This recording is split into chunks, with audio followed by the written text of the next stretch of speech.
حمد و نصلی علی رسولہ الکریم۔ جو لوگ نبی کریم صلی اللہ علیہ وسلم کو نفع و نقصان کا مالک سمجھتے ہیں اور نبی سے کوئی چیز مانگتے ہیں، اس کو قرآن کی یہ آیت اپنے ذہن میں رکھ لینا چاہیے۔ اللہ تعالیٰ نبی کریم صلی اللہ علیہ وسلم کے بارے میں فرماتا ہے قل لا املک لنفسی، اے نبی آپ کہہ دو کہ میں اپنے آپ کا مالک نہیں ہوں، اپنے نفس کا، نفعن نہ کسی نفع کا، ولا ضرہ اور نہ ہی کسی نقصان کا، میں اپنے آپ کے لیے کسی نفع و نقصان کا مالک نہیں، الا ما شاء اللہ، مگر جو اللہ چاہے۔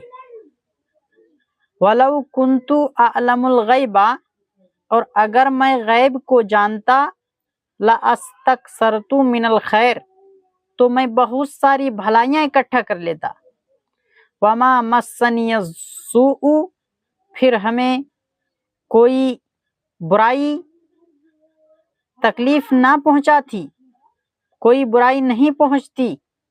ان انا الا نذیر و بشیر، میں تو صرف ڈرانے والا ہوں اور خوشخبری سنانے والا ہوں، لقوم یؤمنون، ایمان لانے والی قوم کے لیے۔